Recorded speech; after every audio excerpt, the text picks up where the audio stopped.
Magandang gabi po sa inyong lahat. Magandang gabi po naman, Father. Sa ating buwanang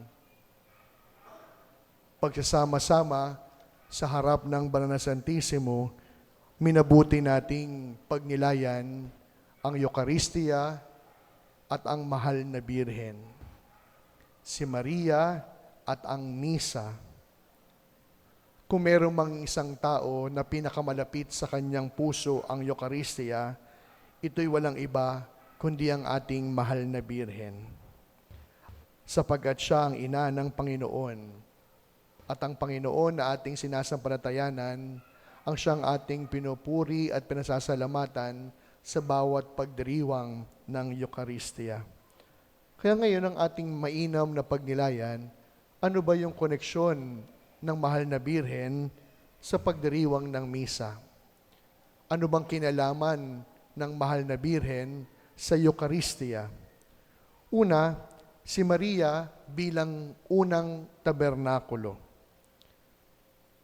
Sa sinapupunan ng Mahal na Birhen, unang inilagak ang banal na katawan ng mananakop.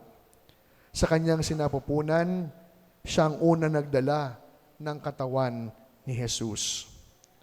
Kung kaya nga po ang kanyang fiat o yung sinasabi niya malimit na mangyari nawa ay paghahanda sa unang pagdating ni Jesus sa kanyang buhay, na siya ring patuloy nating tinatanggap sa pagdating ni Jesus sa ating buhay sa pamamagitan ng Misa. Pangalawa, si Maria sa huling hapunan. Bagamat tahimik o walang nasusulat sa mabuting balita o kasulatan tungkol dito, ang buong buhay ng Mahal na Birhen ay nakaugat sa paghahati-hati ng tinapay. Bakit? Sapagkat sa paghahati-hati ng tinapay, ito yung pagpapakita ng pagbibigay ni Jesus ng kanyang sarili. Dito matatagpuan ang kapakumbabaan ni Jesus sa pagtalima sa kalooban ng kanyang Ama. Dito rin natin makikita ang pagtulad sa Eucharistia, na kung saan ang Misa ibinibigay para sa iba. Sa paghahati-hati ng tinapay, ito hindi sinasarili, bagamat ipinagkakaloob sa kapwa. Kaya nga po, sigurado bago pa man natutuhan ni Jesus ang magbigay ng sarili, bago pa niya natutuhan ang kapakumbabaan, ito muna ay kanyang natutuhan, nakita at naranasan, walang iba kundi sa kanyang ina, sa kanyang mga magulang. At pangatlo, ang Mahal na Birhen sa paanan ng krus. Ang krus ang siyang pinagmulan ng Eucharistia. Why? Because the Eucharist is the greatest memorial of God's love for all of us. This is the theology of our faith. Ang Misa, ang paghahain ni Jesus ng kanyang sarili na kung ano ang nangyari doon sa krus. Bagamat sa Misa, naghahain si Jesus ng kanyang sarili, hindi sa pamamagitan ng pagdanak ng dugo, hindi sa pamamagitan ng pagpasok ng pako sa kanyang mga kamay at paa, kundi muling inihahain ni Jesus ang Misa sa pamamagitan ng pagbibigay ng kanyang sarili. Kaya alam ninyo, mga minamahal kong parokyano, no? Buong paggalang natin tinatanggap ang katawan ni Kristo. Mabanggit ko lang uli nung isang araw, no? Ngayon po kasi, no, meron tayong ginagawang bagong paraan upang maabot natin yung ating mga parishioners. Gumagawa tayo ng panibagong listahan ng mga beneficiaries, no? Yung kinukwento ko kanina na mga late naman dumating, no? May isang late din dumating. Late po siyang dumating kasi kitang-kita mo naman, pumila sa komunyon. At alam niyo anong ginawa niya ng komunyon? Ibinigay sa kanya yung konsagradong komunyon. Alam niyo ginawa niya, hawak-hawak po yung banal na komunyon. Sabi ko, ano kayang nakain nito? Yung isa naman, ang ginawa niya, hindi niya siguro alam ang kanan at kaliwa. Kaya nahirapan siya. No? Alam niyo ang ginawa niya? Ginawang popcorn. Alam niyo, hindi dapat kayo natatawa. Dapat kinikilabutan po tayo. Totoo. Kaya nung nakita ko yun, sabi ko, Panginoon, kinakailangan ko pong panindigan yung paggalang na nararapat para sa inyo. Kaya nga po, mga minamahal ko mga kapatid, no? Siguro, kung nais yung sobra lamang natin mauunawaan ang kahalagahan ng misa, siguro kahit walang ayuda, punong-puno yung ating simbahan. Siguro kung atin lamang lubos na mauunawaan anong ibig sabihin ng Eucharistia, siguro hindi kinakailangan magpaalala upang ang mga tao ay magsimba. Kaninang umaga, alam niyo, may kukwento ko sa inyo, ang bigat-bigat po ng loob ko. Meron po akong pinuntahang patay. Ang sumundo sa akin yung anak. Sabi ko, bakit po ba hindi po natin mamimisahan? Sabi niya, Father, kasi yung puninarya yun po ang schedule. So maliwanag na inuna yung puninarya, yung sementeryo, bago yung simbahan. Bakit po ako nalulungkot? Kasi sabi ko, yung nanay, yung matanda, matagal nang nakaratay sa banig ng karamdaman. Pero alam niyo, kahit po gaano ko kagusto na dumalaw sa mga may sakit upang sila'y mapuntahan, pero kung yung mismong mga buhay at malalakas na kasama sa bahay ang hindi po makakaisip nito, hindi naman kasi po pwedeng araw-araw kakatok ako sa bahay. May sakit sa inyo?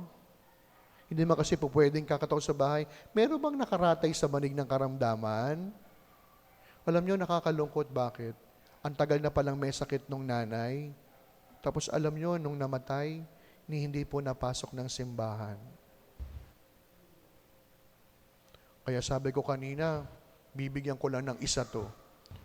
Sabi ko dun sa anak, mamaya pag nilibing nanay mo, huwag kang iiyak. Sabi ko, wag. Para saan yung iyak? Yung simpleng andali ng nanay mo sa simbahan, tumawag ng pari para siya'y mapuntahan, hindi mo naisip. Bakit? Bakit?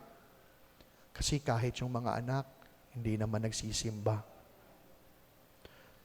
May paalala po ako, lalo't higit yung mga magulang na naririto.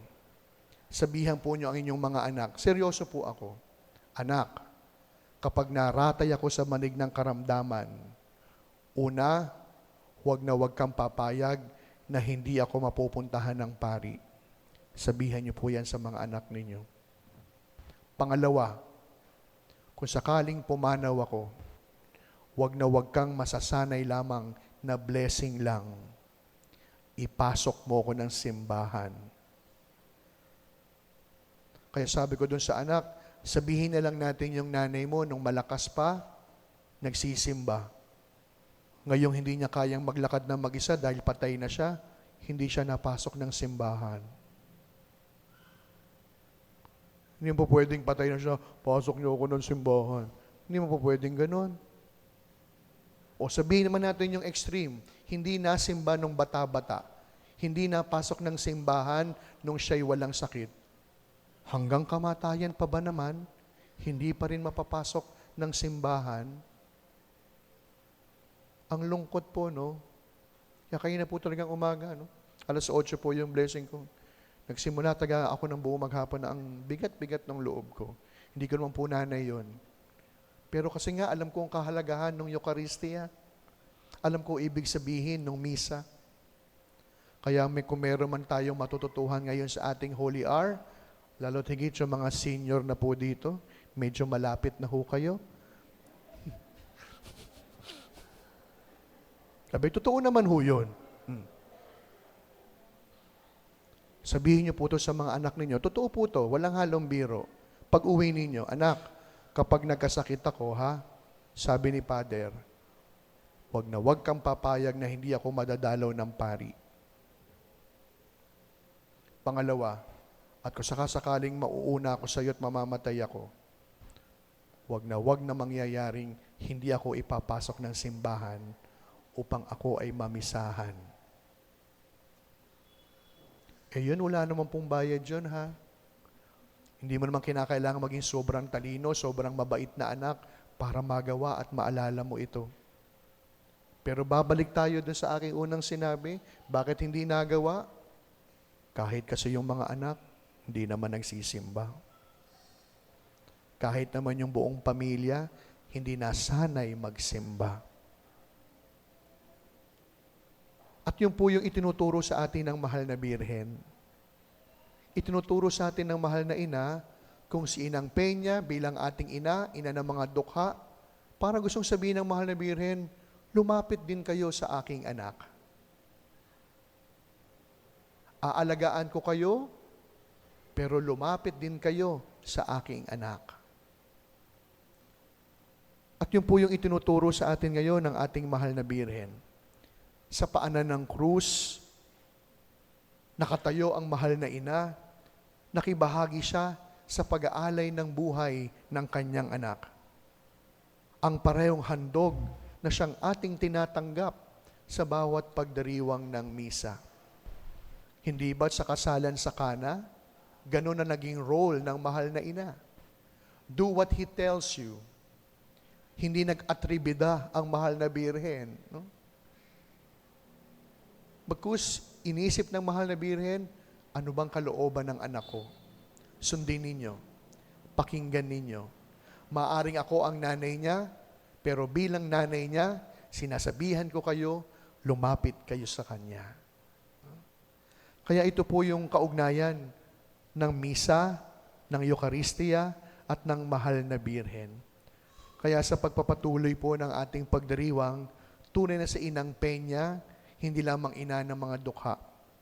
Si Inang Peña, ina ng Eucharistia. Ang bawat pagtanggap natin sa komunyon ay parang bagong pagpapasinaya sa Bethlehem. Anong ibig ko pong sabihin? Na kung saan si Maria kasama natin upang dalhin tayo. Si Jesus na nasa kanyang sinapupunan upang ating tanggapin. Kaya yung inawit na ang puso ko'y nagpupuri ay awit ng pasasalamat ng mahal na ina, na siya rin dapat maging awit natin bilang simbahan. Nagpapasalamat tayo. Hindi naman tayo kabaitan, pero patuloy tayong inaanyayahan. Marami tayong kahinaan, pero palaging may pwesto at lugar para sa bawat isa upang makipagdiwang ng misa. Kaya sa pagpapatuloy po ng ating pagninilay, tandaan natin ang sinabi ng isang author, without the Eucharist, we will die. Sana po, mga minamahal kong parokyano, mamutawi rin sa ating mga labi, manuot sa ating isip at kalooban, tunay na ang misa nakakapagbigay buhay. Sana masabi rin po ninyo, pag walang Sunday Mass, baka gumunaw ang mundo ko. Baka kapag hindi kami nakapagsimba, masira ang buhay ko. Pero alam naman natin, hindi naman gano'n na nangyayari.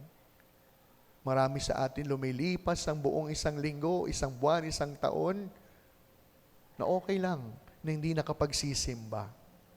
Kaya kapatid, huwag mong hantayin na buhatin ka pa ng 4 na katao upang makapasok ng simbahan at magdiwang ng misa. Alam niyo yung ibig ko sabihin? Huwag mong hintaying buhatin ka ng 4 na tao upang mapilitan ka lang pumasok ng simbahan upang makapagsimba. Kaya sa misang ito, yun po yung gawin nating pangako. Total naman, magbe-birthday ang mahal na Birhen. Hindi siguro kalabisan kung ang magiging regalo natin sa Kanya, mahal na ina, hindi ko ipapangako, pero tulungan mo akong maging tapat sa aking salita, na kahit man lang isang beses isang linggo, sa araw ng linggo, makapagsimba ako. Kasama ng aking pamilya, lalapit kami sa iyo, nang sa gayon, lagi naming maalala ang iyong sinabi, gawin ano ang kanyang ibig, pakinggan ang kanyang nais. Amen.